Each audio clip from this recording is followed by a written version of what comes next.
Testing, testing, test.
Well, good evening and welcome to all of you. Thank you for joining us this evening on what is a special day, being our last official board meeting of the calendar year, not the school year, but the calendar year.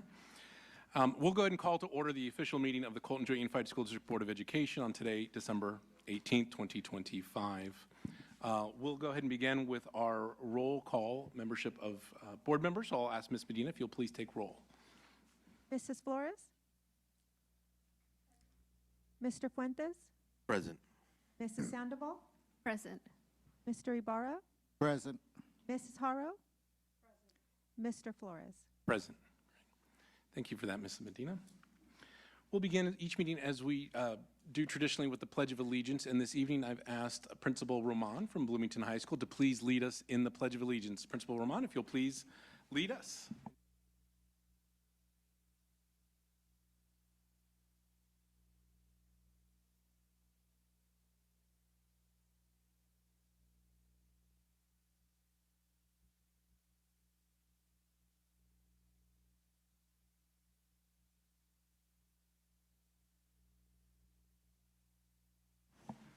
Thank you for that.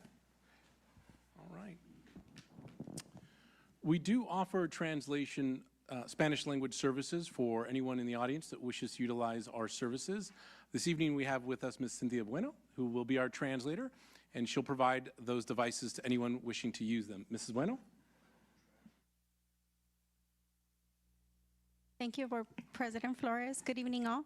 Muy buenas noches a todos. Yo soy Cynthia Bueno. Soy recepcionista y traductora del distrito. Si alguien desea los servicios de intérprete que ofrecemos hoy, pueden encontrarme en la mesa trasera. Tenemos los dispositivos que pueden utilizar y podrían escuchar la reunión simultáneamente en español. Muchísimas gracias. Thank you, Mrs. Bueno. Our first item on the agenda today is item 1.3. This is adoption of the agenda. Today we do have a recommended amendment to the agenda for item 10.4. This is a closed session item for our personnel public employee appointment, discipline, dismissal, release. There is a request to add 41 volunteers, one of those being a classroom observation volunteer and 40 being general volunteers. Is there a motion to to make the amendment to the agenda as presented? I'll move that. I have a motion by Board Member Fuentes and a second by Board Member Haro. All those in favor say aye. Aye. Aye. Opposed? Any abstentions? Hearing none, it is so ordered. Thank you for that. And for those of you who may be new to the Board of Education or new to our board meetings, tonight's is also a special night because this is our reorganization. It's the last meeting of the calendar year, and so going into the new calendar year, we go through a process where we select a new president, a new vice president, a clerk of the board, and then various other appointments that those of us serve on various committees in addition to our meeting dates and our meeting times. So this portion of the meeting will be dedicated to the reorganization. So this will be my last official action as president for the year. And if you'll indulge me just a little bit here, I want to thank the board for the opportunity to serve as your president. It's a privilege to serve with all of you. We've had a chance to work together for a number of years, and yes, I'm biased, but I believe we have the best Board of Education in the state of California. And that's because everyone up here is really, truly dedicated to serving the children and the families of our district. And I am proud to be one of the members of this great board. And again, it's been an honor and a privilege to serve as your president. But I am more than happy to pass the gavel and all the work that goes along in preparing for these meetings to the next president. And of course, happy to continue to serve with each of you and provide whatever support I can. So having said that, we're going to go ahead and take these individually. These will be the first officers, the first selection of the officers, so president, then the office of vice president, and then clerk. I think we've done this process as a board a number of times, so we're going to continue and use the same process where we'll open it up for nominations. The individual that is nominated will have to accept the nomination, and then if there are no other nominees, we can go ahead and take action on it. If there are other nominees, then we'll go ahead and have to vote on those nominees individually. So are there any questions on that? All right, if not, we will go ahead and open item 2.1, which is the selection of board president for 2026. I would like to, as the sitting president, nominate Bertha Flores. Board member Bertha Flores is our current vice president, and I would like to nominate her. So Board member Flores, would you accept that nomination? Okay, we would need a second for that. Thank you. All right, any other nominations? All right, we have a nomination, in essence, a motion and a second to appoint Board Member Bertha Flores as President of the School Board for 2026. All those in favor, say aye. Aye. Any opposed? Any abstentions? It is so ordered. So congratulations, Board Member Flores. All right. And we'll, yes.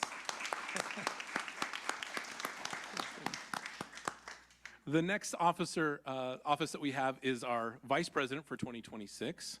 And at this time, I will go ahead and open the floor for nominations for Vice President. I'd like to nominate Israel Fuentes. Board Member Fuentes, do you accept the nomination? Accept. Is there a second? Okay, we have a second by Board Member Sandoval. Any other nominations for the office of Vice President? All right, hearing none, we do have a nomination, a motion in essence, and a second to appoint Board Member Israel Fuentes, the current clerk of the board, to the position of Vice President for 2026. All those in favor, say aye. Aye. Any opposed? Any abstentions? Hearing none, it is so ordered. Congratulations, Board Member Fuentes. Got you all choked up over it, huh? The next officer is the clerk for 2026. So I will go ahead and open the floor for nominations for board clerk. I'd like to nominate Frankie Barra for clerk. Mr. Ibarra, do you accept the nomination? Yes, I do. Is there a second for Board Member Ibarra? Okay, Board Member Sandoval, thank you for that. And are there other nominations for board clerk? All right, hearing none, we do have a motion, a nomination, if you will, and a second to appoint Board Member Frank Ibarra to the position of board clerk for 2026. All those in favor say aye. Aye. Aye. Any opposed? Any abstentions? Hearing none, it is so ordered. Congratulations, Board Member Ibarra. Thank you for that. Item 2.4, this is the representative for the 2026-2027 ROP. This is a 2-year term. And again, we'll follow a similar process where we will open the floor for a nomination, ask for a second of that nomination. If there are other nominations, we'll take those up accordingly, and then ultimately vote to select a member. If I'm not mistaken, I believe, is this the position that currently is held by Board Member Haro? Wonderful. Okay. Do we have a nomination for this position of 2-year term ROP board for 26-27? I'd like to nominate Pat Harrell to continue. Wonderful. Board Member Haro, do you accept the nomination? Yes. Wonderful.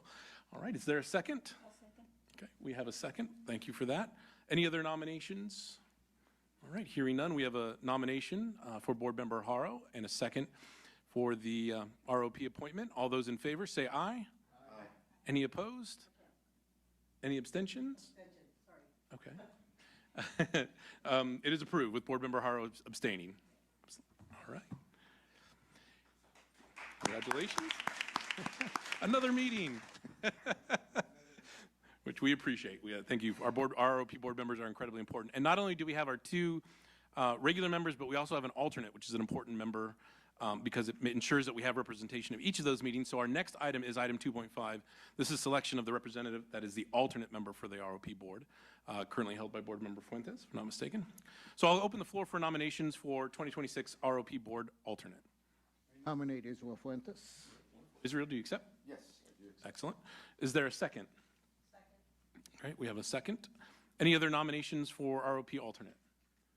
Right, hearing none, we do have a motion, nomination for Board Member Fuentes and a second. All those in favor say aye. Aye. Any opposed? Any abstentions? Okay.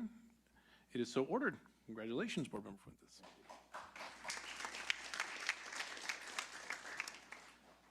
We have 2.6, which is a selection of representative for the San Bernardino County Committee on School District Organization. I believe Board Member Thorian Ojeda has served in this role. I know she is not here currently, but I know that in the past she had expressed interest. Is there an update? Sorry, Dr. Dade? She forgot her scooter at home, so she had to go back. Oh, okay. Not a problem. We've discussed earlier in the year, I know that she enjoys serving in this role. We've got a couple of options. We can, maybe let's hold off on this. I'm going to go and take president privilege, or I'll pass it off to the next president, but maybe we hold off on this. I'd hate to nominate her if she doesn't want to accept, but at the same time, I don't want to nominate and move on if perhaps she wants to serve. If that's okay, we just hold off until a little bit later in the meeting, just to be fair to her. She's on her way back. Yep, she needs to head back. So we'll go ahead and push pause. We'll put a pin in that one and come back to 2.6, and we'll go ahead and jump to 2.7 then. And that 2.7 is selection of regular meeting dates for 2026. Those dates have been submitted and are posted in the agenda. So I want to go ahead and ask if there is a motion to approve the calendar for 2026 as presented by staff. Okay, I have a motion by Board Member Ibarra. Is there a second? Second by Board Member Haro. Any questions or comments about the proposed calendar? Okay, hearing none. All those in favor say aye. Aye. Aye. Any opposed? Any abstentions? Hearing none, it is approved. And then the last item that we have under our reorganization is item 2.8. This is the selection of meeting times for our regular board meetings. There are 3 options that are made available by staff, 5 o'clock, 5:30, or 6, although presumably we can make it at whatever time we want. But we traditionally meet at 5:30, so if there is a suggestion, nomination, a motion, I'll open the floor for meeting time. Okay, we have a motion? I'll second that. Wonderful, thank you for that. We have a motion by Board Member Haro for 5:30 p.m., seconded by Board Member Fuentes. Any other questions, comments, concerns? All right, hearing none. All those in favor say aye. Aye. Any opposed? Any abstentions? Hearing none. 5:30 is approved for the 2026 board meeting calendar. So that takes us through our reorganization session items. We'll come back to item 2.6 a little bit later in the meeting, Joanna, if that's all right. And what I will do at this time is I'm going to go ahead and stop talking and hand over the gavel to our new board president, board president, Bertha Flores. So there you go. Would you mind passing along?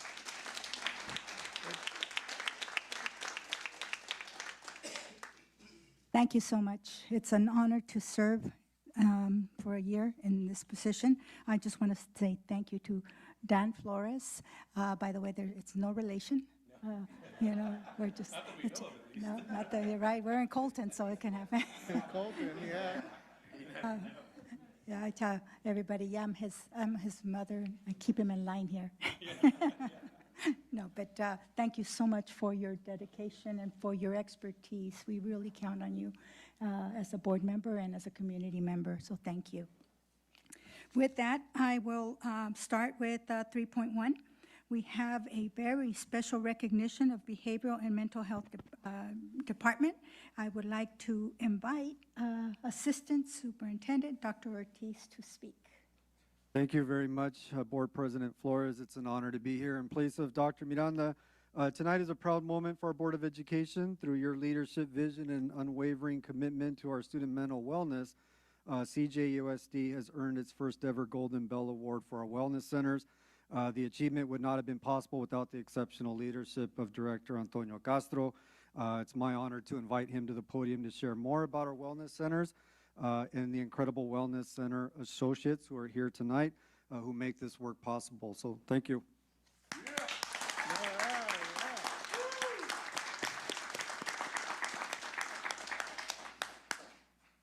Thank you. Good evening, Board President, Ms. Flores, Board members, Superintendent Dr. Miranda, Assistant Superintendent Dr. Ortiz, Executive Cabinet, and members of the audience. My name is Antonio Castro, and I have the privilege of serving as the Director of our district's Behavioral and Mental Health Program. It's a true honor to stand before you this evening as we recognize our Wellness Center team for their contributions to the CJUSD's first ever Golden Bell Award.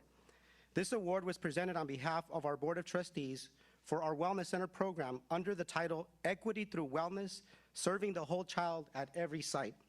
The Colton community is very deeply personal to me. As an immigrant who attended school locally, I know firsthand the importance of having caring adults and emotional support during times of transition and challenge. We know that chronic stress, anxiety, and trauma can significantly undermine a student's ability to learn. Research affirms that mental health supports are most effective when they are immediate, accessible, and available during the school day, right when students need them the most. Recognizing this need, our district opened its first wellness center at Colton High School approximately 5 years ago, and it was inspired entirely by the advocacy of Colton High School students from the Wellness Club.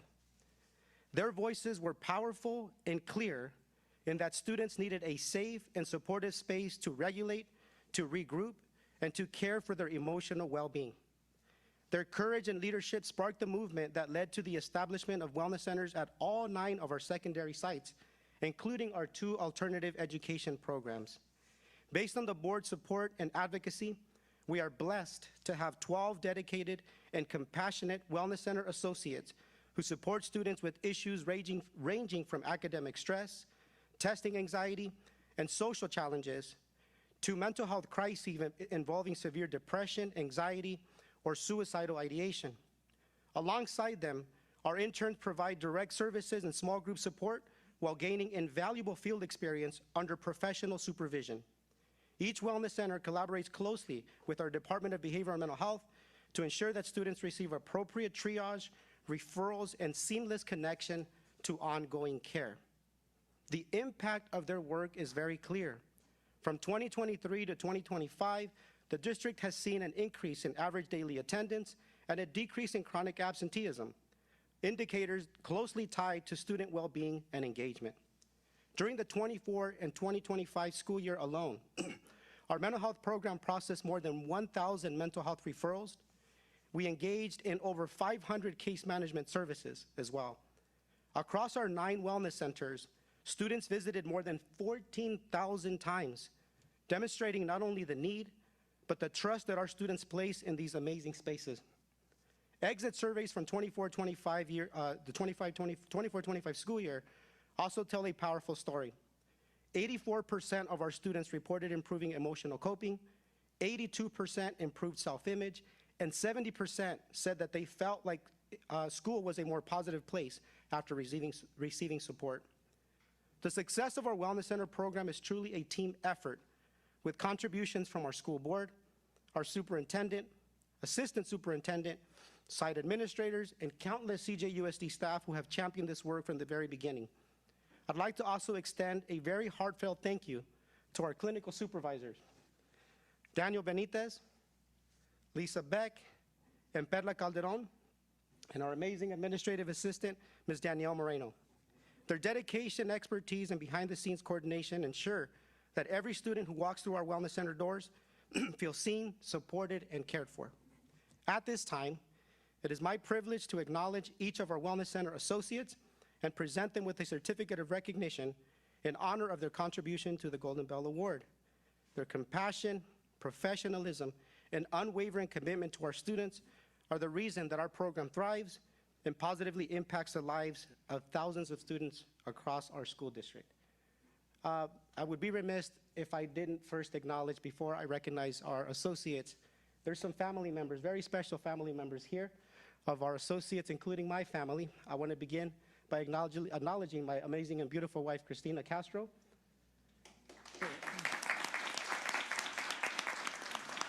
My beautiful little boys, Joaquin and Benjamin Castro. And my amazing parents, Jose and Rosario Castro. I also want to acknowledge some special family members. There are children here of our associates. There are also parents here, husbands and spouses. And I just want to acknowledge them. It is a true sacrifice. We know that a lot is sacrificed in the energy and time and effort that our associates put into our wellness centers. We thank you for being here, and we thank you for celebrating this amazing accomplishment. Thank you so much.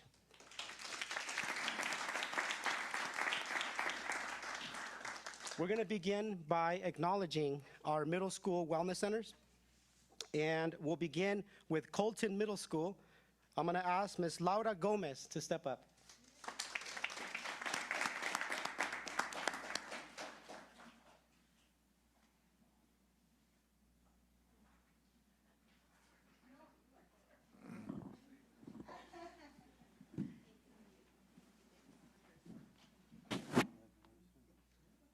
Next, I'd like to acknowledge from Joe Baca Middle School, Kimberly Cepeda Chavez.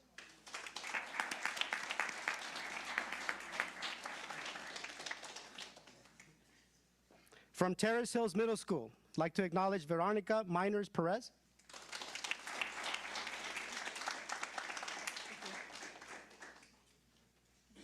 And from Ruth O. Harris Middle School, Sylvia Lozano.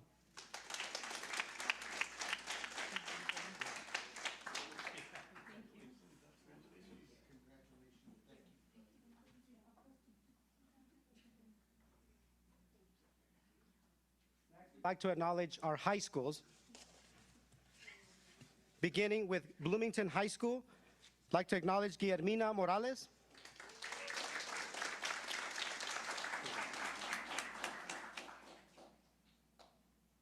And Jessica Medrano.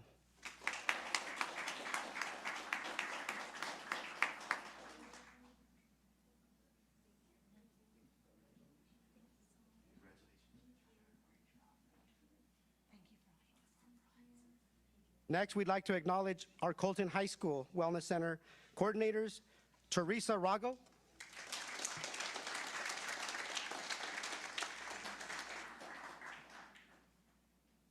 and Leslie Cruz.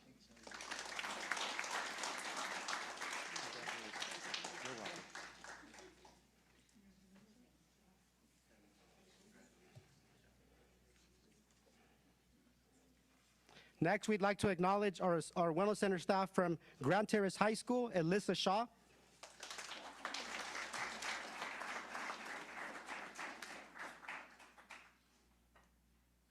and Marisol Espinoza.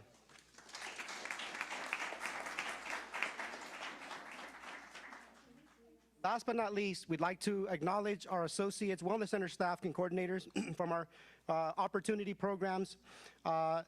Fred Rodriguez from Slover Mountain High School.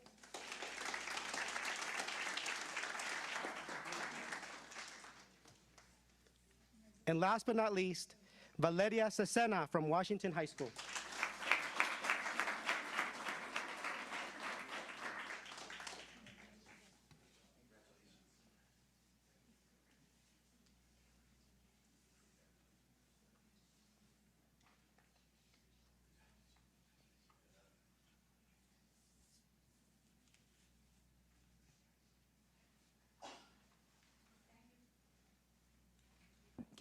Okay, thank you to all. We would love to have a picture taken if you would like to come up to the front here, and we will quickly take a picture.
Receiving this honor is one of the highest compliments we can get from the state of California.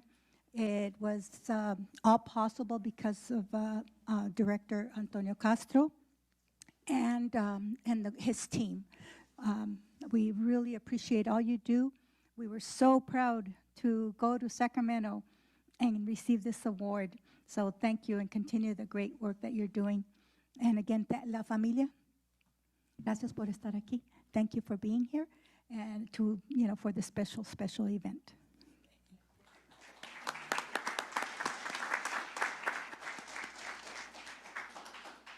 Okay, we have another presentation. Actually, we have one of our favorites, employee recognition. I would like to invite Director Kathy Cervantes and Eric Enciso.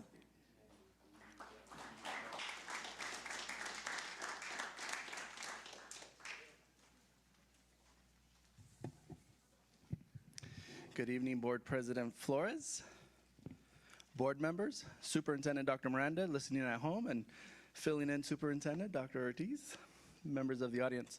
My name is Eric Enciso. I am Director of Human Resources.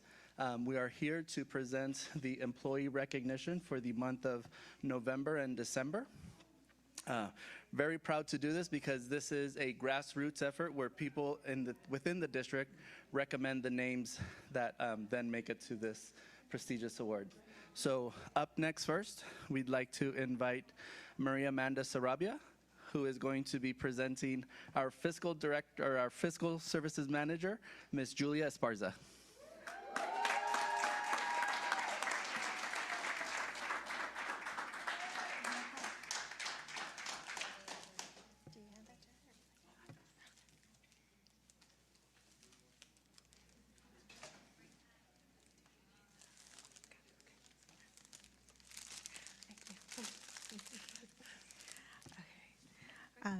Good evening, board members, executive cabinet, Superintendent Dr. Miranda, and members of the audience. I am honored to recognize Julia Esparza, our payroll manager, for her outstanding leadership and positive impact she has made since joining the fiscal services team 3 years ago. One of the first things you notice about Julia is how deeply she cares about both the work and her team. She is always looking for ways to streamline processes and make tasks more efficient. One of her biggest accomplishments has been transforming the payroll start of the year process. What used to be a completely manual, time-consuming task is now a streamlined upload process, faster, cleaner, and far more manageable for the team. But what really stands out about Julia is her leadership style. Her team describes her as having a rare balance of kindness and firmness in a way that sets clear expectations while still making staff feel supported. Payroll is an incredibly stressful environment with multiple tight deadlines every month, and yet she helps her team navigate those challenges with patience, perspective, and honesty. She encourages them to look at situations from all areas, not just through the urgency that payroll naturally brings. This has helped her team grow both as individuals and collectively. Personally, I have enjoyed watching Julia grow as a manager and become increasingly confident in her leadership role. She is thorough in her research, provides detailed and thoughtful communication, and consistently demonstrates that she is a team player, always willing to support not just her team, but colleagues across the district. Her team describes her as a role model, someone who leads with grace, strength, and I couldn't agree more. Julia, thank you for everything you bring to the payroll team and to the district. We are truly grateful for your leadership. Congratulations, well-deserved recognition.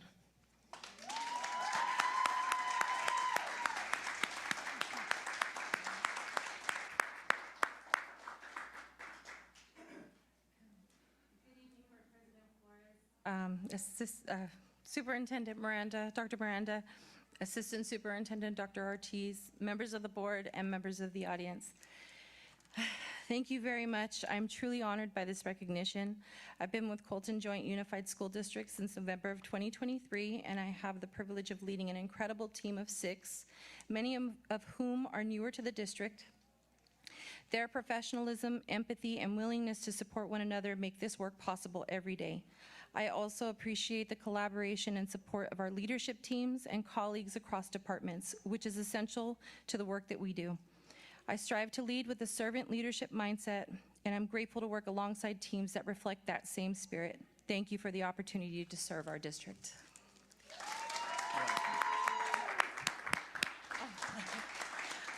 Joining me today is a large group of my family. I want to say thank you to my main support, my husband, Albert Esparza, and that group over there, that lovely bunch is all mine.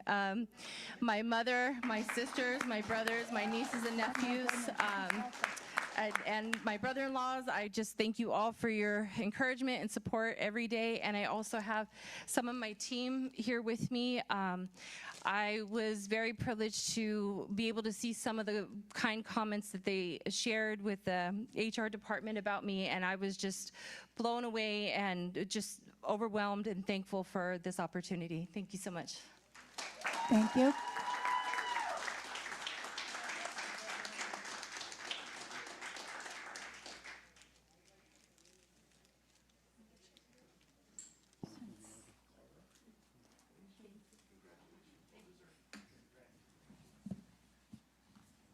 One more round of applause for Miss Julia Esparza.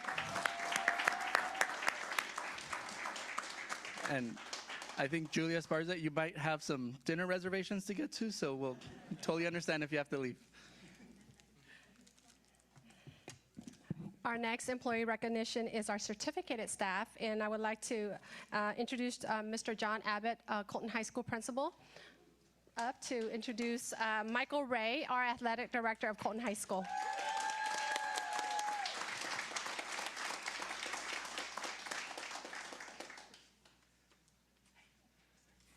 Good evening, Board President Flores. Congratulations. Members of the Board of Education, Superintendent Designee, Dr. Ortiz, Executive Cabinet, and special guests. This one is a very easy thing for me to do to celebrate and recognize our athletic director, Michael Ray. There are a handful of people, I think, that have entered my life that have left a lasting impact on me as a person, as a man, as a leader. And in the short amount of time I've had to work with Mike, he's left that impression. And there are many things working alongside him that I've learned from him that I'll take with me. He has made me a better leader, a better person, and I'm just extremely honored to serve alongside him. I'm going to read from this, and I may deviate a little bit because there are some stories that I might share here a little bit about Mike. And for those of us that know Mike, he hates this kind of attention, by the way, so everybody please give him a big round of applause because he absolutely hates it. Mike is truly a servant leader. He's joined our district back in 2006, not that long ago, as an RSP teacher, where he quickly distinguished himself as an exceptional leader or educator with a genuine heart for students. As he continued to refine his craft, he expanded his impact beyond the classroom, serving as head baseball coach at Colton High, before later transitioning to the same role at Grand Terrace High. For those of us that know Mike, we know he exemplifies the highest qualities of leadership, integrity, and displays an unwavering dedication to student success. His impact is felt across every athletic program on our campus. He intentionally builds leadership capacity through regular captains meetings, where student athletes are mentored by Mike in communication, responsibility, team culture, and leadership. Mike is not just a leader of our athletic program, he is a leader of people. He models what it means to be a true coach of coaches. He supports and guides our coaching staff with clarity, fairness, and professionalism, ensuring that each program remains student-centered, competitive, and aligned with our district's athletic vision. Because of his leadership, trust and collaboration are strong across our athletic department. Something that sets Mike apart is his tireless work ethic. Long after the school day ends, Mike can be found preparing facilities, addressing equipment needs, and ensuring safety protocols are firmly in place. A prime example of this, for those of you that come to Colton High football games on Friday nights, we usually don't get out of there, Mike especially, around 11, sometimes midnight. On this particular instance, last year, I believe it was, Mike, might have been 2 years ago. All these days and years tend to blend together. He was there until about 1 o'clock in the morning because we didn't have sufficient custodial support. 1 in the morning, knowing that at 4 o'clock in the morning, he had to be right back on site for our cross-country swarm event. That's the kind of dedication Mike has, and he's willing to do any and everything to support our students, our school, and our community.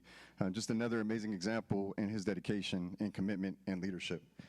He regularly anticipates challenges, navigates complex situations with calm, solution-oriented thinking, and communicates consistently and positively with students, staff, families, and our community. His pride in Colton High School is evident in everything he does. You can truly see that he bleeds crimson and gold. Under Mike's leadership, our athletic programs have experienced remarkable success. Our student athletes have earned multiple league championships, historic first-time titles, deep CIF playoff runs, and state-level recognition across all sports, fall, winter, and spring. These accomplishments represent hundreds of students whose high school experiences have been shaped by our committed coaches and by Mike's vision, leadership, and belief in their potential. There is a story I'd like to share with you all this evening. Some of you are familiar with it. For those of you that are not familiar with it, you're definitely going to have a very vivid image of who Mike is as a person, as a man, and as a leader in our community. During the 2025 baseball season, unforeseen circumstances required Mike to step in as our head baseball coach for the final 6 games of the season, while still serving as our athletic director. And to be clear, either of these roles alone are highly demanding. To do both simultaneously, virtually impossible. But Mike did both, and he did them exceptional. Drawing on his experience as a former head coach, Mike led with focus, relentless preparation, and zero complaint. Under his leadership, our Yellow Jackets finished the regular season strong, earned a playoff berth with a first-round bye, and on May 19th, 2025, Colton High was able to celebrate their first playoff victory since 2015. And this, yeah. It was a very dramatic game. It was a walk-off hit to left center, right, Mike? Right center, see, Mike's memory. Right center, and everyone, all of us were just so excited. We won in dramatic fashion. Mike was third base coach, went to run down with our student athletes and celebrate, and from our point of view, it looked like he slipped and fell in celebration.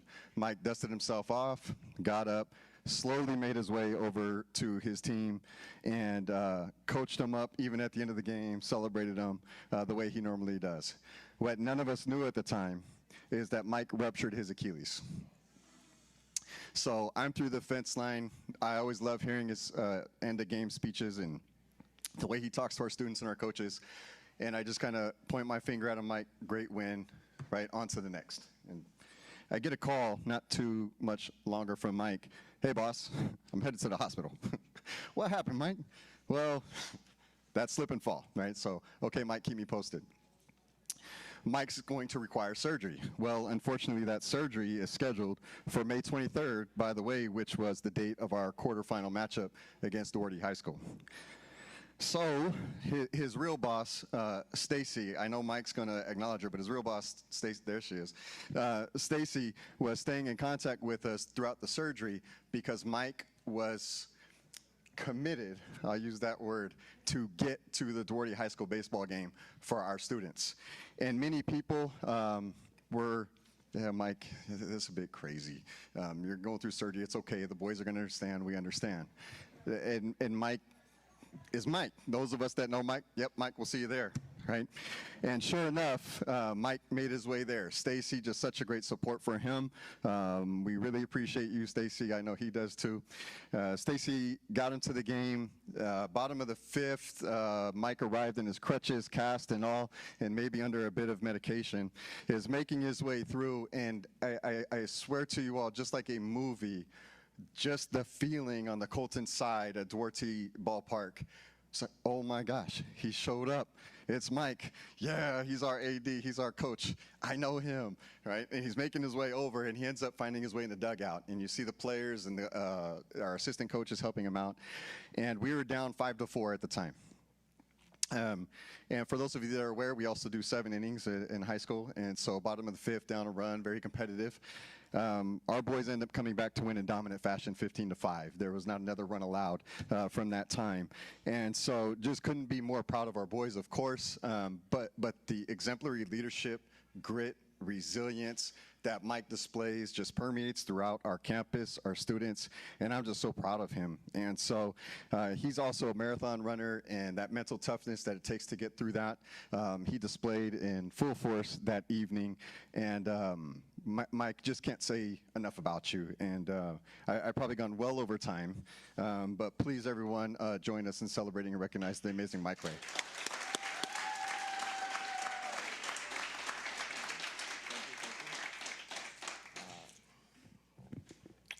Thank you all for this. Before I get too deep in this, Dr. Dade over HR, I'd like to just ask a favor of you quickly. If you can look into Mr. Abbott's credentials. He tells me he's a math teacher. I believe he's a writing major after a story that he just gave right now. Creative writer, so I'm unsure, but I greatly appreciate everything he said. I got a call from Mr. Abbott, Ms. McDonald, a week ago, and really honored, humbled to even be recognized. There's so many more important people that deserve this. And a thank you in the parking lot is all I really need, but this is beyond expectations. I'd like to just briefly, it's the coach in me, sorry, that was my, they've told me this is my moment, so I can do it my way, so I'd just like to transition to Coach Ray moment, which is now. So I'm from an athletic background, family. This is, I know my name is here, it's very nice. I couldn't tell you what font this is, but it's beautiful to look at. But this is not for me, this is for so many other people. I'd like to just recognize the people that are here with me and others that are not, that are part of this. So out of all due respect to all of our board members, I'm so humbled. Please do not take this any way in a negative slight to you. But you're giving this award to more than one person tonight. And last on the list that's receiving it is me. I know I'm here, but first I'd just like to congratulate Ms. Flores, our new president, and I'd like to thank all of the board members. We've crossed paths over the course of my 20 years in this district, whether it's been most recently at Colton High School with athletic events or activities, to my previous stop at Grand Terrace. All of you have greeted me with warmth, an open ear, and positivity, which has allowed me to just do things that I can do to be a servant to this community. So I'm grateful to all of you. I'm going to ask, I hope I can do this, but I'm going to ask for a few people that are here today and then a lot that aren't to just give them their moment. So if it's okay, and I ask these people to stand up just to share in this moment with me. We're only as strong as our unit. And individual awards are not something that I'm overly excited about. But team awards I'm all about. And this is such a great team accomplishment is how I view this. So I'd just like to start with Dr. Ortiz. Dr. Ortiz, if you don't mind standing, you don't have to, but I mean, it might be hard. I know you're in a different spot, but Dr. Ortiz, his vision, his guidance for not just Colton High School specifically, Bloomington High School, Grand Terrace High School, his open door policy, open ear. He's such an incredible listener, and he spearheads the success of not only Colton High School athletic department, but Bloomington and Colton, and Grand Terrace as well. I'm forever grateful to the support that he provides for me and the support he provides to everybody through our district. Don't sit down because we got more. I'm going to lean on a couple other people. My principal, the fabricated story man over here, Mr. Abbott. A few years ago when it happened, he took a flyer on someone with zero experience for this position, probably smoke and mirror stories from other people that, hey, hire, maybe look at Mike a little bit more. John Abbott is not my boss. He's a family member to me. His leadership is ever steady, and he is such a believer in me that I can't repay that.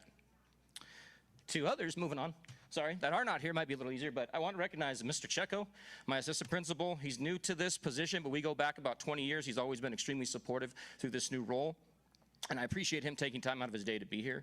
I do have two other ladies. One, I'm going to turn myself into Mr. Dade right now. I'm supposed to be working a basketball game. Mrs. Villegas is there, so I know head of HR. Probably shouldn't tell him you're not doing what you're supposed to be doing. But Mrs. Villegas has been clutch for me for a decade plus. She's able to work tonight for me to be here to accept this. She's a staple for me. Mrs. McDonald, who's here, she could stand up because I'm going to bring her down with me, or up with me. Mrs. McDonald, another rock. These people answer the phone for me at all hours, provide great mentorship, open communication, an ear to lend. I know I've gone on, but I got a few other things. My coaches are the real heroes. They're the ones that log the time. They're the ones that touch the kids. They're the ones that move everybody forward. And this isn't about myself, as I mentioned before. This is about all the work that they do. On top of that, the players, the athletes, this is what we do things for. They're the ones that get to experience lifelong memories, success stories of championships, of failures. All those things are just so incredibly important in shaping them, and it's because of them. And if my former players were here now, they would have already tuned me out because I talked for a long time. But there's been so many good life experiences that they get through athletics, and those players at Colton High School specifically, now where I'm at, they're the true stars of the show. I'd be remiss to not mention family members. There's a few that are not here. My parents, two of the hardest working people, showed me what it meant to be supportive. My mother and father-in-law. Take you down a quick story with that, but imagine when my wife and I met at 19, her bringing a 19-year-old college athlete into her house with whatever expectations come with that you can draw your mind to, but she's been nothing but warm and welcoming to me. It's a beautiful family that we have. Pointing out people that are here with me, I'd just like to recognize both my kids and my wife. They are... Thank you. We don't have dictionaries anymore, so I can't say there are pictures in the dictionary under a coach's family, but if you go on to Wikipedia, I'd like to believe that they're there. Quick story, my son has been my bat boy, foul ball chaser, pre-game dancer to pre-game music. My daughter has done the same. They've done field work, they've chased foul balls, done the scoreboard.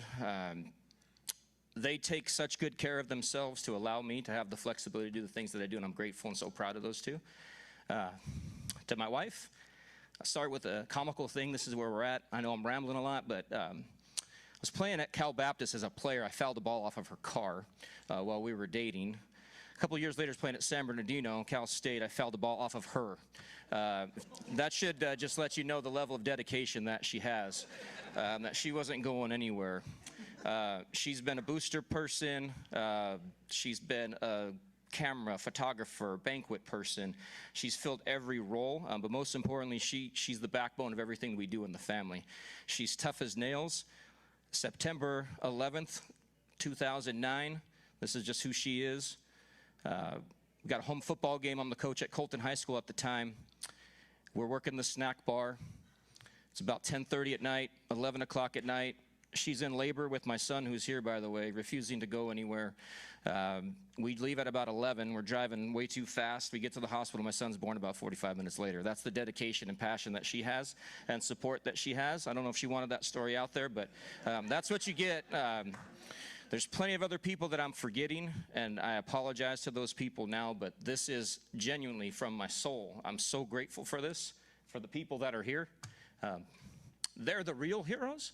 And this means so much more to me, sharing this, than taking it individually. So thank you so much for this honor to all of you, and thank you to my supporters. And I'm sorry that I went on, but that's just what happens, I guess. Thank you so much.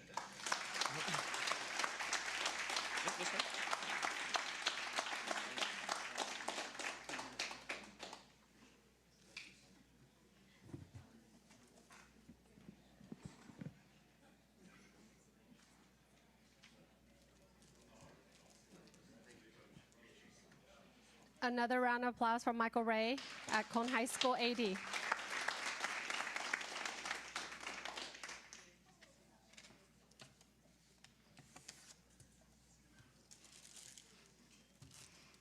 Okay, I'd like to bring up our next contestant, Miss Nicole Smith, our transportation bus driver, and presenting her today is going to be our director, Jessica Kawahu.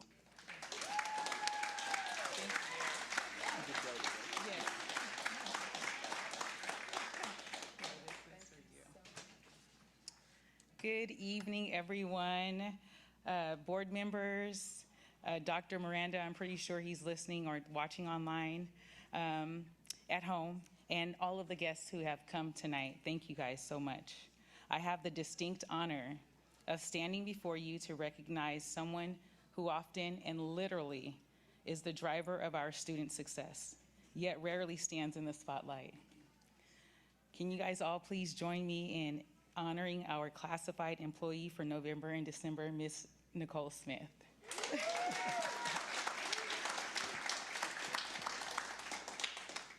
We often talk about the classroom as the heart of education, but for many of our students in CJUSD, education begins at 6 a.m. on a yellow school bus. It takes a special kind of person to navigate a 30,000-pound vehicle through traffic while simultaneously being a counselor, a peacemaker, a steady, smiling guardian for all of our children. Nicole doesn't just transport students, she carries our community's most precious cargo with a level of care that can't be taught, it can only be felt. Nicole, you are the first person to tell a nervous kindergartner, it's going to be okay, it's going to be a great day. You are the one who ensures that every child, regardless of their background, arrives at school feeling safe, seen, and ready to learn. In the world of classified staff, we look for excellence. Nicole, you are excellent. Your dedication to CJUSD isn't just about miles driven or schedules met. It's about the lives you touch and the safety you provide. Nicole, thank you for your patience, for your vigilance, and your heart. You are a cornerstone of CJUSD transportation, and we are so proud to honor you tonight. On behalf of the district and the families whose lives you make easier every single day, thank you for your service, for your heart, and your commitment to excellence. Congratulations, Nicole, on a well-deserved and honor tonight for you. And one last, we have this keychain that says, "We make it happen, CJUSD," and I know that all of you may or may not know her name, but I know you have all seen her in some capacity. She is the most warmest, high-functioning, high-energy person that you will ever experience, and she truly represents everything that we can be and want to be here in transportation, so thank you.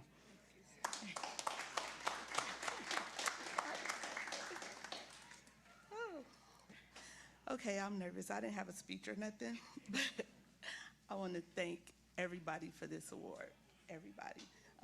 I have my family with me. My friend Francais, she also worked in transportation. She was the one that's saying, no, you need to be recognized. You know, Miss Robinson is back there too. She always say I need to be. Thank you. I thank you guys. Everybody always say, Miss Nicole, make sure you get back safe. Make sure you drive safe.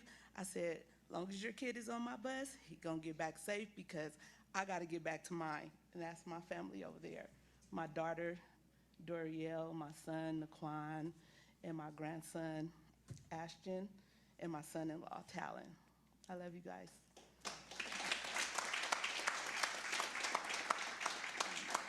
I want to thank the board members. You know, I drive you guys sometime. You guys trust me in the back of a pickup, you know. I be making sure I don't hit no bumps, you know. I make sure everybody is safe. I just want to say thank you so much. And I've been here like 27 years now, and I'm still dedicated, and I'm going to still do the best I can to serve. Thank you so much.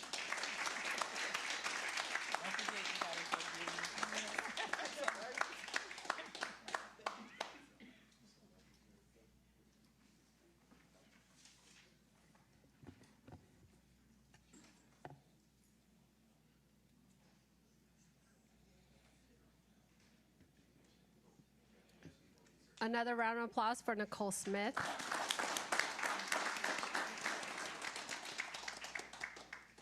Thank you, and that ends our presentation for tonight. Thank you so much. Well, this is a very special way to end our school year with all these recognitions, well-deserved recognitions, so thank you. Moving on, we're going to public comment. And just a reminder, before we go to public comment, am I skipping you? Sorry. Let me introduce to you Dr. Dade. Thank you so much. I wore my Santa Claus bow tie for you tonight. All right. Flores, so please don't skip me. No, please. But good evening, Board President Flores, board members, Superintendent Dr. Miranda, who's out there listening this evening, and other members of the audience, and of course, our wonderful Assistant Soup of Student Services, Dr. Ortiz. It's my pleasure and honor to introduce our new Visual and Performing Arts VAPA manager, Marco Peral Ortiz.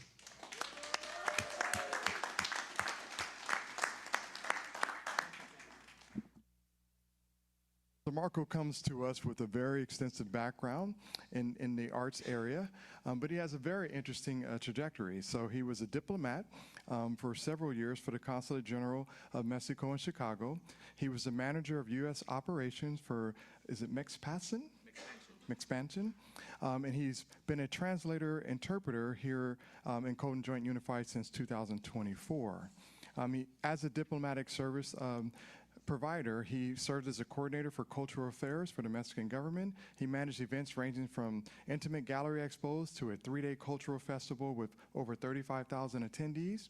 Organizationally, he developed training programs for 125 employees across 10 departments at the consulate, and the program increased customer satisfaction and efficiency by 50% or more over a 10-year period. He's been an educational advocate while he's been in PPS, and he served on the Equity and Special Education Task Force. He's a Geddes Leadership Seminar graduate, and he has helped facilitate the Male Institute during the summer to help shape our district-wide policies and family engagement. Additionally, he was a featured speaker at the Orange County Department of Education Translator-Interpreter Conference. It is considered as one of the most significant industry events on the West Coast. And as a speaker, he represented the district and shared innovative practices for IEP translations and interpretations. Now, for fun facts, as you know, he's multilingual, but he speaks 4 different languages. And so Spanish, English, Portuguese, and French. The only thing I know about French is French fries, so you're going to have to teach me some French, all right? And then he loves art and history. He has a deep passion for that. He is well noted in the music industry as well. He's a music producer with approximately 50 released songs and served as a voting board member of the Latin Grammy Academy. And so he's had a chance to work alongside of Ricky Martin, Bad Bunny. I'm just joking. But I got your attention. I got your attention.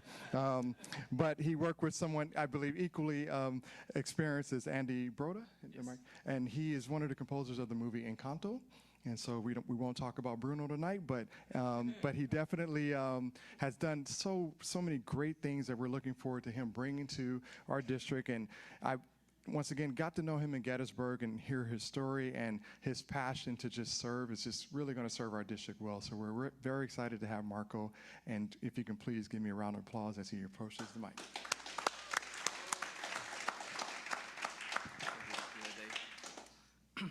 Good evening, everybody. Board President Flores, Superintendent Dr. Miranda, and Assistant Superintendent Dr. Ortiz, as well as board members, as well as leadership and the fellow community.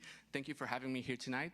It's an honor for me to be here. I am very thankful that you place your trust in me in order to continue the work that my predecessors began. One of the most surprising things about this job that I was recently promoted is that it's crossing roads of all the different, perhaps you could say, eclectic skill set that I have. For me, it's a pleasure. I wake up every day really happy that I'm going to be serving the community that has trusted me to be able to further push any programs that might benefit the kids. Also, the leadership here has been very supportive from day one.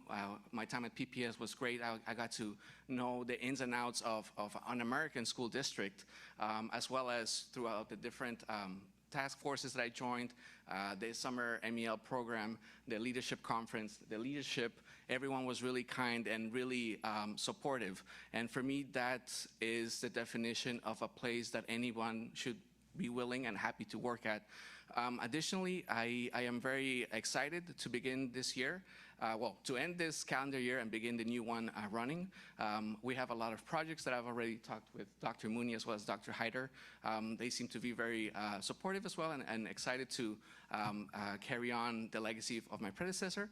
And finally, I just want to once again thank everyone. I believe that we'll be cultivating the next generation of artists, and that's very important, not only for the longevity of this district and the community, but also, to preserve and to keep culture alive within this district and the country. Finally, I want to thank everyone that's here tonight, as well as my family, my wife, Diana. She's been my rock since I met her. She's also carrying our future child. She's 5 months pregnant, so thank you for all your support. and also for dealing with the hardships of motherhood, right? I also want to thank my in-laws. Honestly, they have been very welcoming, very kind, very supportive too. Honestly, I thank you from the bottom of my heart. As a person who's not an American, you have definitely made a foreign country feel like home. So I thank you from the bottom of my heart. Additionally, I want to thank my brother. He's been living in San Diego, but he was able to be present here. He's always been my best buddy. He was my best man at the wedding. So that tells you the relationship that we have together. So thank you for all your support and all your advice. And finally, and most importantly, I want to thank my parents who just flew in from home today, Mexico City. I'm really thankful for all the sacrifices you guys have made for not only us, but for our family. You have been the rock of everything in all aspects. You have been a model, exemplary parents, not only in terms of education, but in how to be a human being and how to be empathetic with others. Thank you so much for all the teachings. Thank you for being here. 4-hour, 5-hour flight is not easy, especially when you have to wake up at 2 or 3 in the morning, right? And finally, thank you, everyone. Thank you.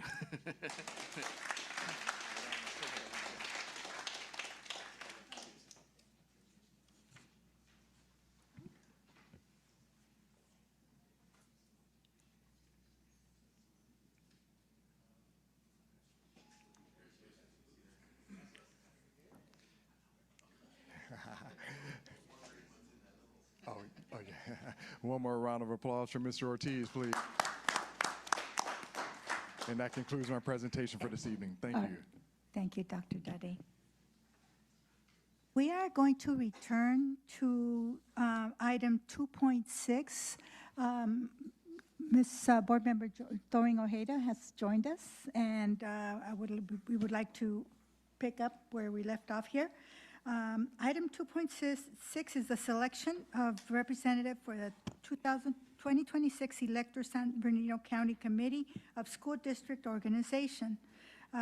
Ms. Ojeda has been the representative for this post, and I would like to now open the floor for nominations. I'd like to nominate Ms. Ojeda. Do you accept? Okay. I'll second that nomination. Second? Okay, second. And so we have, let's see, it's only one nomination. Okay, on motion of, from Pat Haro and second by Dan Flores, then we have the nominee, which is Ms. Ojeda, for the post of San Bernardino County Committee School District Organizations. Congratulations. Okay.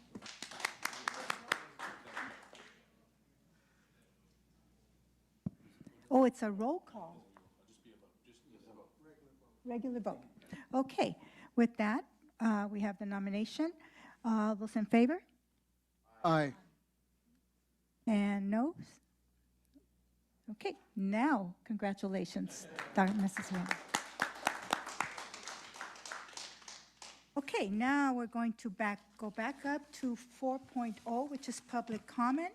I would ask that the public if they have something to say to the board or talk to the board, we have comment cards available.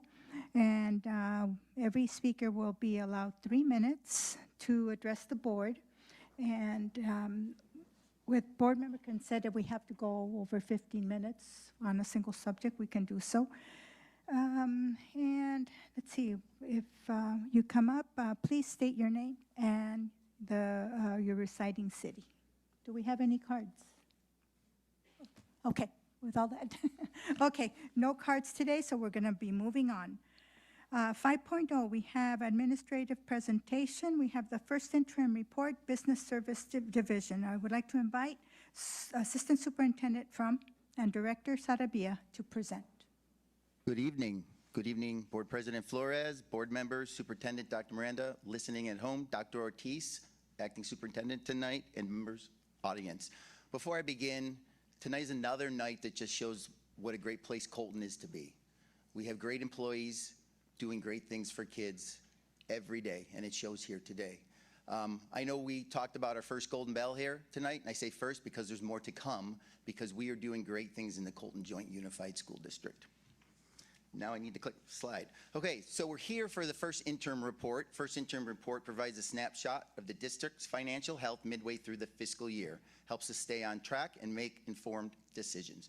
This report includes actual financial data through the end of October, starting in July, and projections through the end of June 2026, and is filed with both the County Office of Education and California Department of Education. Next slide, please. So there's 3 types of certifications a school district can certify. There's a positive certification, which says the district will meet financial obligations in the current and 2 subsequent fiscal years. Qualified certification, district may not meet its financial obligations for current and 2 subsequent fiscal years. Or a negative certification, the district will be unable to meet its financial obligations. I'm proud to present tonight we have a positive certification for the 25-26 fiscal year. Next slide. I'm going to turn it over to Ms. Maria Amanda. This slide shows how our unrestricted revenues have changed since the budget was adopted. The majority of our revenue increase is driven by update LCFF projections, which reflect revised ADA assumptions, as well as changes in our supplemental and concentration grant funding due to an increase in our UPP percentage. Overall, these adjustments help ensure our budget reflects the most accurate information available as we move through the year. On the expenditure side, adjustments reflect how the budget is responding to real staffing and operational needs. Salaries and benefits increased primarily because positions shifted from restricted funding back to the unrestricted general fund, as well as increases in our benefit cost. Books and supplies decreased as budgets were realigned, and other expense categories increased due to our additional LCAP funding. Along with project-related costs such as field replacements and higher contribution needs in some of our other funds. This slide highlights where the general fund is supporting other programs. We have our contribution to our special education program, which serves our neediest students. We also support our restricted maintenance program to support our facilities, as well as our self-insurance fund to cover district liabilities, and our child development program, which serves our youngest students. These contributions reflect our commitment to maintaining comprehensive services for students and staff.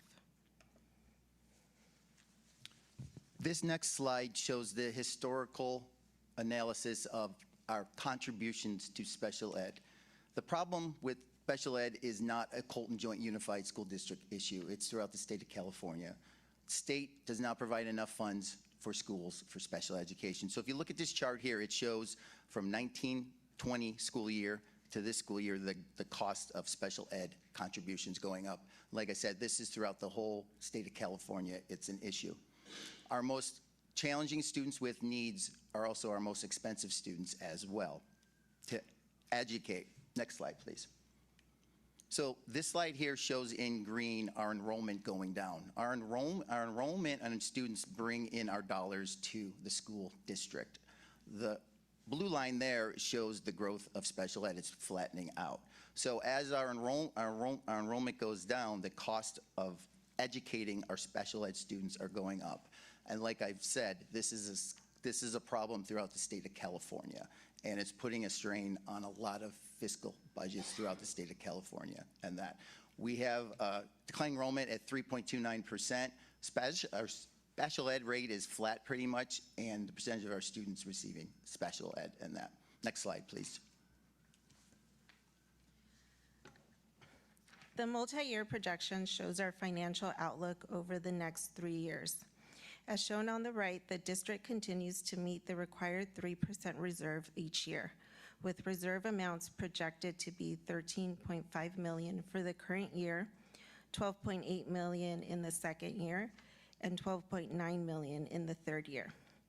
While overall fund balance is projected to decline over time, the district is closely monitoring enrollment trends and expenditure growth, and will continue to adjust as needed to maintain fiscal stability over the long term. This final slide outlines the key milestones in the budget development process. It begins with the governor's budget and analysis from School Services of California in January, followed by the second interim report in March. We then receive the governor's May revision and hold public hearings for LCAP and budget, and ultimately bring the 26-27 budget forward for board adoption in June. Thank you. Any questions? Any questions from the board? Sure, just a couple questions. Board Member Flores? Thank you, Board President Flores. Again, thank you for the presentation. Overall, obviously, there's a lot of talk going on right now about the state's budget. There are some concerns that are being voiced through the governor's office about revenues not meeting the need. Cuts, obviously, are being discussed at various levels. So I was curious to know, just looking at the larger picture, and you gave us the timeline. Obviously, we won't know much more until January, and going into March, and then ultimately the May revise. But what's the latest that we're hearing from, whether it's the governor's office or some of the firms that we work with that are telling us, are there going to be impacts to education, major cuts in certain areas or certain programs? What are we hearing? What we're hearing right now is to expect next year a lot of one-time dollars again, possibly up to 3 times the amount that we received this year. But the dollars coming into the state are above what was projected last year in that. And they're still collecting the taxes too out of LA County as well, so revenues. They are saying, though, possibility of a corrections coming, like we had in 2008 throughout the state as well, so there's a lot of unknowns there.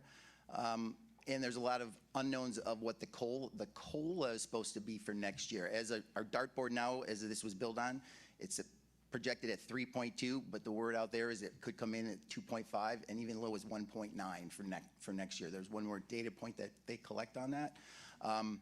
We'll know a lot more after the first year when they release governor's projections for next year and that. But that's the latest. That information just was presented to us last week at our county meeting as well. Kevin Gordon was there presenting to us and that. So a lot more to come, but they said expect a lot of one-time dollars. So us last year in this budget, our amount was $5.4 million in one time. So if you multiply it by 2 or possibly 3, which could help, but it's one-time dollars though. And so that's the newest information out there. I appreciate that. Thank you. Board Member Ibarra. Yes, Greg. Speaking about special ed, just to give us a differential of what we're looking at this particular point in time, what is our contribution to make up for what we're not receiving from the state, Cone Joint Unified Schools District's contribution to special ed as it's coming out of our regular budget? 35 million right now, 35.1 million, and growing because of the costs for the program and the state and federal government not giving. And if you watch the news, it's all over the news. Big school districts in Southern California, that are having the same issues throughout the whole state, and that we don't even get 10% of what we need from the government, federal government, and then we have to rely on the rest of our funds here from the state to pick up that gap as well. So, like I mentioned, this is an issue throughout the whole state of California. This is not a Colton Joint Unified. Yes.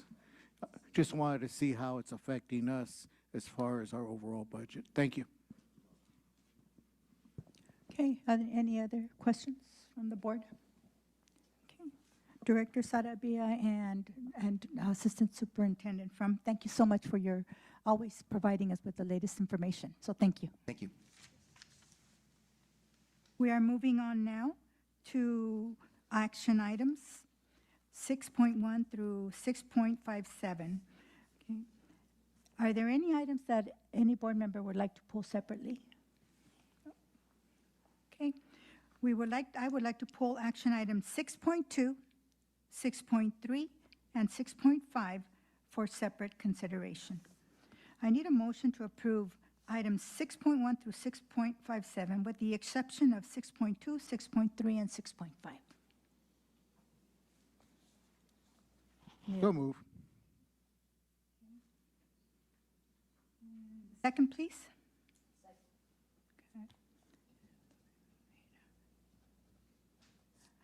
Okay. I have a motion by Board Member Ibarra and second by Board Member Thoring Ojeda to approve action item 6.1 through 6.57 with the exception of 6.2, 6.3, and 6.5. All those in favor? Aye. Aye. All those opposed? Okay. Abstained? None. On motion by Board Member Ibarra and Board Member Thoring Ojeda and carried on a 7-0 vote, the board approves action items 6.1 through 6.57 with the exception of 6.2, 6.3, and 6.5. Okay, I need a motion to approve action item 6.2. I'll move. I'll second it. Oh. Fuentes and Ms. Haro.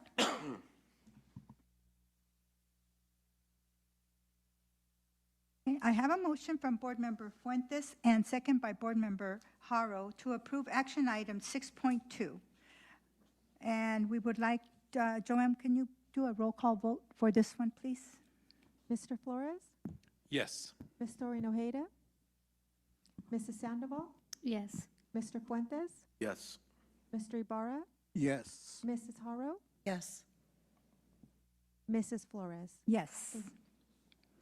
Okay.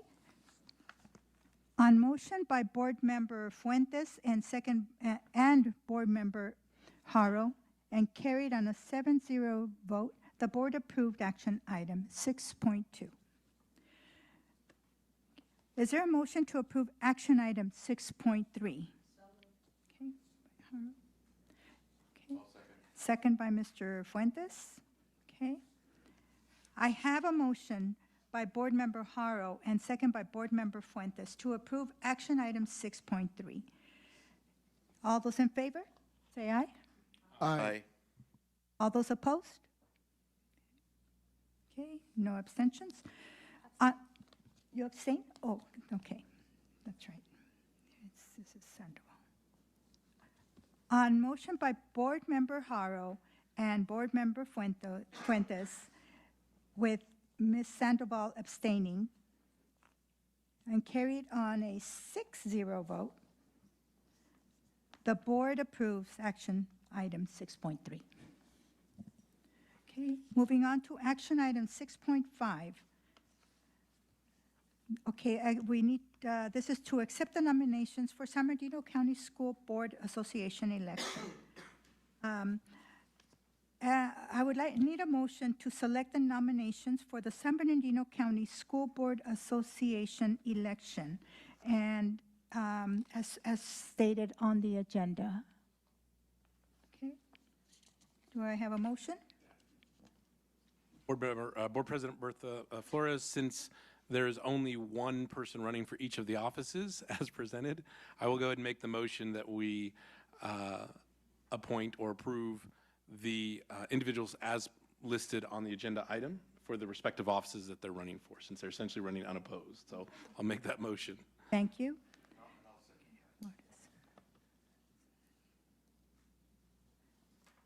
Okay, I have a motion by Board Member Flores and second by Board Member Fuentes to accept the nominations as presented. All those in favor? Aye. All those opposed? Okay, no abstentions. Okay, on motion of Board Member Flores and Board Member Fuentes and carried on a 7-0 vote, the board selected the nominations as presented. Okay. Moving on to administrative reports. Would any board member like to comment on the reports from 7.1 to 7.5? Okay. Actually, if you don't mind, Board President. And this is just a quick comment. There's a lot to dig into with respect to 7.2 and 7.3 are Williams reports. 7.2 obviously is an extensive report that has a lot of detail in terms of things that were identified by the county, some concerns. There's a lot in here. It probably would be worth discussing, I think, in a future meeting, a little bit of the details that were provided. Well, there's a lot of details. Just wanted to make that note that this is a critically important role the county plays by helping ensure that all school sites in the county are adhering to the highest standards. And I think that's the key here. We want the highest standards, not bare minimum, but the highest standards for all of our schools. So when we did see some deficiencies, a number of deficiencies, I'm grateful that our staff responds very quickly to those deficiencies, speaking more towards the facility side. And again, we have schools that are relatively new and we have schools that are very old. And so it's difficult to make sure that we're on top of all of that. But I did want to make a note that there are some items in here that I think are worth discussing at a future meeting. But I will send some correspondence to the superintendent with some of the questions and concerns. Perhaps that can be answered in board correspondence. And again, maybe we can have a future conversation about that once we have a chance to dig into it, because I think it's 60 pages plus. So there's a lot to get into. Okay, well, Thank you. Good points, very good points. So we'll be visiting these in the future, right? Okay. All right. So now we have item 7.6. There is no facilities update. Item 7.7, we have our ACE President, Pirachi, to present.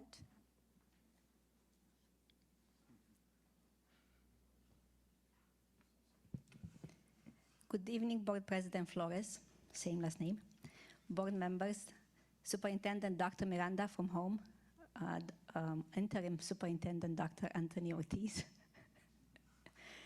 and members of the audience. My name is Christina Porachi, and I have the honor of serving as president of the Association of Colton Educators, representing more than 1,100 certificated educators across CJUSD. As we approach the close of the year and the holiday season, I want to start by saying thank you. Thank you to the board and district staff educators for the work you have done over the past several months to maintain stability, plan responsibly, and keep students at the center of your decisions. Over the last 6 months, ACE has worked in partnership with the district to support students and educators in meaningful ways. Together, we have addressed instructional expectations, expanded enrichment opportunities, supported arts leadership, straightened early college and CCAP pathways, addressed preschool class size, and ensure continued access to adult education and credit recovery. These efforts reflect a shared commitment to meeting students' needs while respecting the professionals who serve them every day. We have also been intentional. Your 3 minutes is up. Not my mic. Oh, okay. So it's not fault. We have also been intentional about planning ahead, collaborating about early college, dual enrollment, and Umoja, and preparing for the changes coming with the 2027 dashboard, so Colton students continue to have access to opportunity, support, and belonging. We appreciate the board continue focus on equitable facilities, Measure BB investments, and long-range planning. This decision matters deeply to our community and reflect care for both today's students and future generation. As we celebrate progress, it is also important to address school funding and provide some clarity. Proposition 55 plays a critical role in maintaining the programs and staffing our students rely on. For CJUSD, the loss of Prop 55 funding would mean nearly $30 million annually. We do look at numbers. That scale of reduction will eventually impact class sizes, programs, and staffing. Recently, some may have heard discussion about pink slips, and I want to clarify where the conversation came from. During the ACE Rep Council, we use a symbolic exercise to review budget projections and help educators understand the potential impact if Prop 55 is not extended. When we looked at the numbers, the reality was that roughly 1 in 6 educators' position could be a risk over time. The purpose was not to alarm, but to underscore why for stable funding matter. Prop 55 does not raise taxes. It continues an existing voter-approved funding source to support public education. Supporting its extension is about preserving the program, staffing, and stability our community values. As educators, we believe in planning ahead, protecting students, and acting with care, values that align closely with the spirit of this season. I generally don't come to you with political propositions, but this one does matter. So tonight, ACE respectfully asked the board to consider taking a public, supportive position on the extension of Prop 55, standing alongside educators, families, and students as we look forward toward a stable and hopeful future. As we close out this year, on behalf of the Association of Colton Educators, I want to wish the board, district leadership, staff, students, and family a Merry Christmas, a joyful holiday season, and a Happy New Year filled with health, peace, and renewed hope for 2026. Thank you for your time, your service, and your partnership. Good night. Thank you, Christina. Okay, we have CSEA President Guadarrama to present. Oh, we have a special guest. You're welcome here.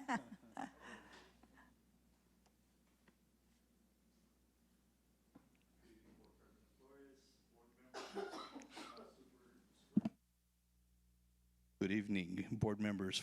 Board Member Flores. I'm sorry, let me start this over. Hi, everyone.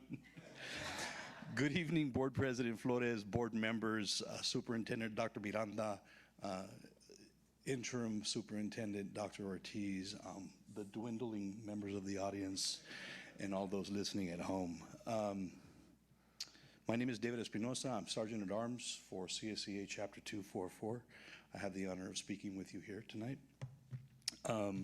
Tonight, CSEA, to piggyback off of what our ACE sister, Christina Parachi said, CSEA asks that the board consider also asks that the board take a public supportive position on the extension of Prop 55, standing alongside ACE, CSEA, families, students, and the community as a whole as we look toward a stable and hopeful future. I'd also like to take this opportunity to wish everyone a Merry Christmas, Happy New Year. Thank all of our classified brothers and sisters who are out there, doing their best for this district. And that's all I have. Thank you so much. Thank you, David. And yes, we are always very, very grateful for all the work that your members do for our kids and for our staff every day. Okay. Moving on, we are going to back update. Happy holidays to you, Yvette. ROP update. Board members, ROP board members? Tomorrow. Okay, very good. Superintendents communicate. I would like to invite Assistant Superintendent Dr. Ortiz. Thank you, Board President Flores.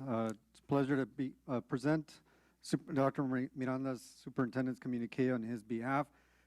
David, you let him know that I was going to lie and say that everybody at the beginning was still here to hear his communique. So I wanted him to feel better. So it is a pleasure. Their Educational Services hosted the second of a three-part workshop series for families. The workshops empower families with AI to learn about the new technology, transforming education and daily life. Participants discover what AI is, how to use it effectively, and how to empower their child to use it responsibly. By the end of the series, families will feel confident using AI as a tool for learning and problem solving at home. We encourage all the families and students out there to participate in the next workshop, which will be held in March. And thank you for Educational Services for hosting these workshops. It was nice to see the families that attended the first session were there for the second, and we had a few more families. And it's amazing to see the students interact with their mom and dad as they learn about AI. Next up, the Make a Child Smile event. The annual Make a Child Smile event took place on December 16th at the Walmart in Colton. Students from Alice Burney, Cooley Ranch, Ritchie Canyon, Paul J. Rogers, and Wilson participated in the event. The Colton Fire Department treated the students to a $100 shopping spree. Special thanks to the Colton Fire Department and to Administrative Assistant Diane Galles, who spearheaded the event, and also to Santa Claus for making a surprise appearance. And I think it was Santa Claus Fuentes was there, and also to our executive board members. I think Dr. Peterson, Mr. Fromm, Dr. Dade, and Joanne Medina were there as well. Jamal, if you can please play the video for everyone. My favorite memory of today is hanging out with the firefighters. Today we're volunteering to help out the local schools with getting gifts for the holidays. We went shopping and I got lots of toys and stuff for everybody and myself. Nothing brightens our holidays more than making a child smile. This is one of our favorite events of the school year. We get to collaborate with the Colton Fire Department, the Colton Walmart, and the local Colton McDonald's. This event really puts a smile on our children's faces, not only today, but for the rest of their lives. Yeah. Awesome. Thank you. And on behalf of the Board of Education, Executive Cabinet, Dr. Miranda would like to take the opportunity to wish students, families, and staff a happy holidays. Thank you to all the staff for your dedication, compassion, and unwavering commitment for inspiring and educating students every day. Wishing everyone a joyful holiday season filled with rest and appreciation. Thank you, everyone. Thank you. And thank you, Dr. Miranda, for the message, and Dr. Ortiz for the delivery. Okay, we have down to board member comments. Board member Sandoval. I just want to say happy holidays. Enjoy the warmth and comfort of your home. Enjoy your kids, enjoy your family, and we'll see you next year. Board member Ibarra. Thank you, President Flores. I'd like to start off by suggesting that the Board of Education consider what our unions proposed, to take a look at Prop 55 and see if we need to support it by putting a resolution together or something to that effect, so that we could show our full support for our employees throughout the district and make sure that the message comes from this board that we're together. We're Colton, so everything we work together. So I want to start off by saying that. Second, I just want to wish everyone a safe and peaceful Christmas. Enjoy your families. Enjoy the good food. Like I mentioned with Thanksgiving, watch those extra 5 pounds. I think I'm still working on the Thanksgiving one, so trying to get down so I can be ready for Christmas. Everybody have a wonderful New Year's and enjoy that. And look forward to our 2026. It was funny. The other day, somebody was asking me about next year, and for some reason, I couldn't spit out the word 2026 because it was not registering in my head. 2026, it just doesn't seem possible. But there it is. It's here, and just hopefully everybody will have a wonderful time off. We all deserve it, and we'll see you next year. Thank you. Thank you, Board Member Ibarra. Board Member Haro. Well, I had wrote something out very eloquent to read to you, but I left my glasses at home. So if you've seen me like this, it's I'm making the screen really big to see our agenda. So I apologize for that. But the first thing I want to say is we have two principals here tonight who are celebrating their birthday, and they're spending it with us. So a happy birthday to Angela Chavez, and happy birthday to Cynthia Bivens. So I just wanted to wish them a happy birthday. And then I just wanted to, really quick, the 28th annual, you spoke about it, the 28th annual Make a Child Smile event. It would have been 31, but we had those 3 years that we don't talk about of COVID. So, but 28 years. And I want to sincerely thank Diane Caius for everything she does to put this together. It's amazing. She's running around with her clipboard and making sure kids are where they need to be and not where they're not supposed to be, and just getting everybody together. And this year's event was especially touching because we had, sometimes the parents will come and meet the kids and help them pick out what size clothes they need and stuff. And we had a parent show up who 18 years ago was a recipient of the Make a Child Smile event. So the event has come full circle, where we now have students, former students, who are enjoying this wonderful event. There was one little girl, you couldn't help but tear up seeing some of these stories at these kids. We had one set of kids who, they lost their mother a couple of weeks ago, and they were there, their sisters, and the police, I apologize, the firemen were just extraordinary with these two young ladies. They were extraordinary with all the kids, but especially these two young ladies. And it's just always such an amazing event to attend and watch these kids who we know already that they're already going through a lot. That's why they were chosen. And to see how they don't think of themselves, they think of their families. I want to get this for my mom. I want to get this for my brother. I want to get this for my baby sister. And I'm like, well, what about you? And they're like, well, I want to take care of my family. And it's just very heartwarming to be a part of this every year. It's my favorite event of the year. See, I'm going to cry again. And I cry at it every year with these kids. And I would like to see if we could send, I apologize, I wrote his name down, but I can't read it. The fire department, I'm sorry, the fire department head who runs it. And the reason I would like to see if we could send something on behalf of the board and CJUSD to him, a card or something to thank him, is because this is his last year of doing it. And he had someone there that he was training for the next 31 years. So I just I think it's important that we tell him how much this event has meant to the students of CJUSD on behalf of the board. So, and to all of you, I wish you many blessings in the new year. I wish you a very Merry Christmas. Spend it with those you love. Enjoy that time off. It's very well deserved.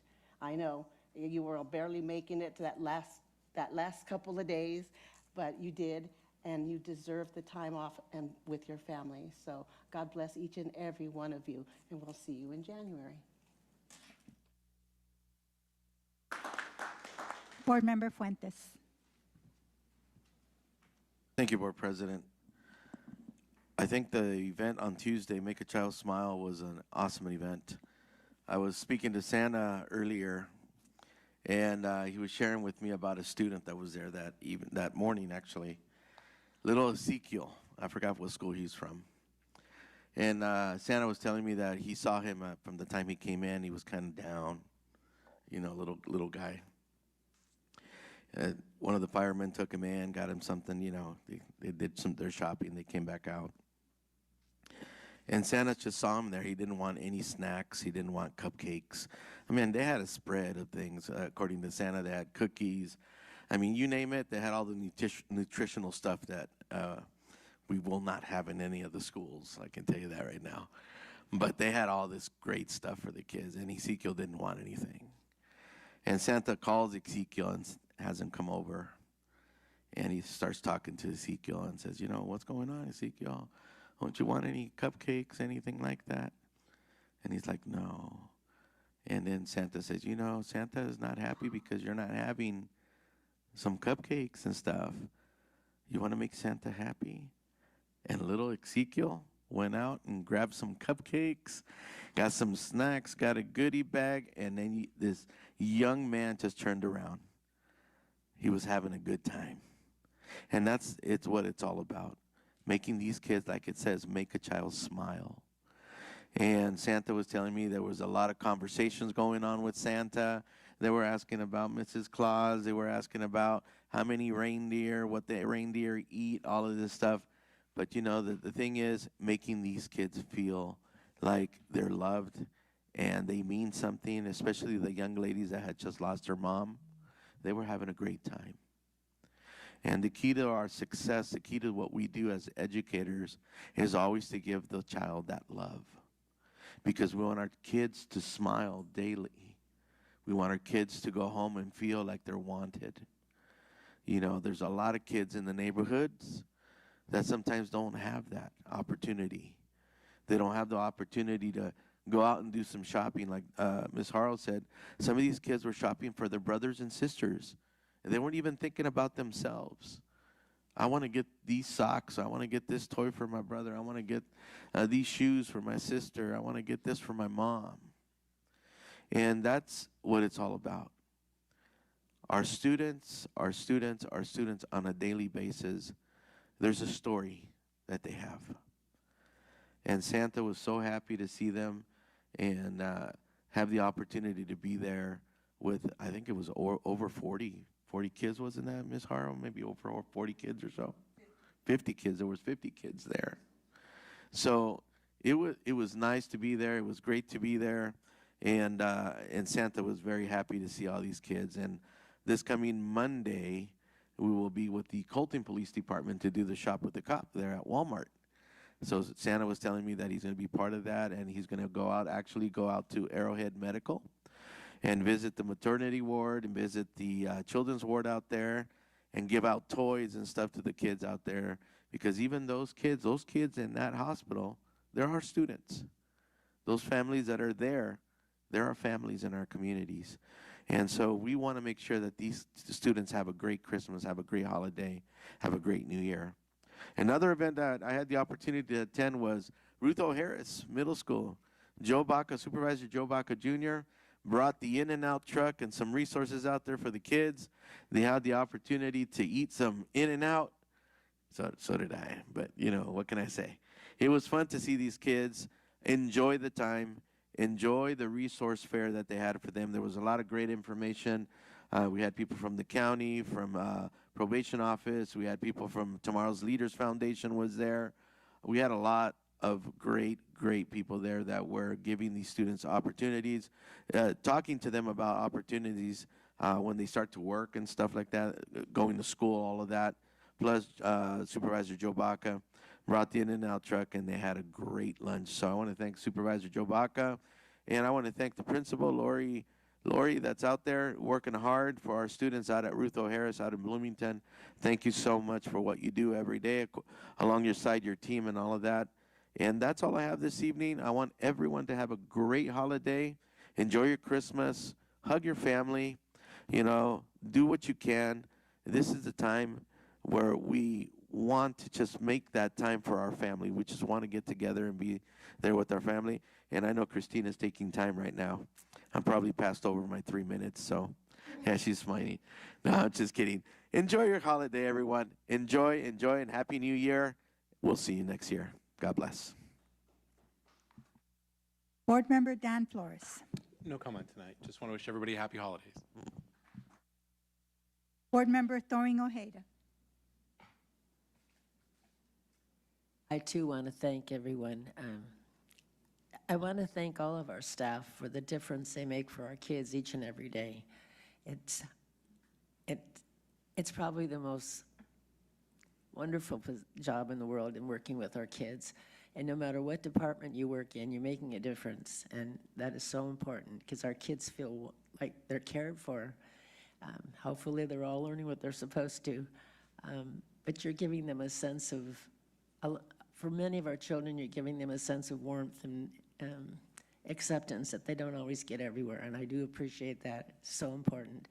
If you think back to your days at school, I bet many of you can remember the people who have made a difference for you, your teachers, the custodian, all the kids in the school. They recognize and remember, and it's a pretty wonderful thing when you think back to how many people influenced you and your future, made them feel important. And I want you to go home and enjoy vacation, forget about school for a while, and love your family, and have a wonderful holiday season. Thank you. Thank you. And with that, Merry Christmas to all, and to all a good night. We are now adjourning into closed session.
Board is back from closed session. We have 11.1, Conference with Real Property Negotiator, Government Code Section 54956.8, one case. The board conferred with and provided direction to its real property negotiators. 11.2, we have a two student disciplines items that were presented in closed session. Is there a motion to uphold the expulsion orders as presented? So moved. Thank you, Mr. Fuentes. Okay, is there a second? I'll second. Okay, Ms. Berenice Sandoval. Okay, I have a motion by Board Member Fuentes and a second by Board Member Sandoval to uphold the expulsion orders as presented. All in favor say aye. Aye. Opposed? Okay. No abstentions. Okay, so on motion of Board Member Fuentes and Board Member Sandoval, and carried on a 7-0 vote, the board voted to uphold the expulsion orders of two students as presented. Student numbers are 107-0816 and 1078185. Okay. Item 11.3, appointment, discipline, dismissal, release, public employees. On a motion by Board Member Flores and second by Board Member Fuentes, the board approved the following. I need to read those. The certificated regular staff, teacher, 2, classified management, 1 security officer, classified coaches, 5, and volunteer coaches, 3, volunteers, 41, 1 classroom observation, and 1.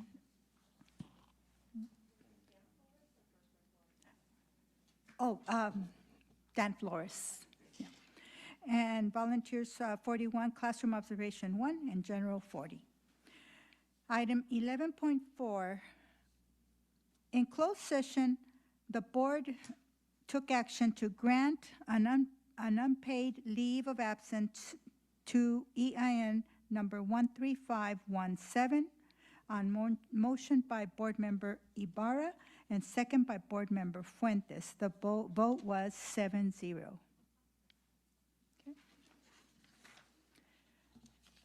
Okay, I believe that is it. I think we are ready to go on vacation. Everybody, we wish everyone a very Merry Christmas and enjoy your family and stay safe.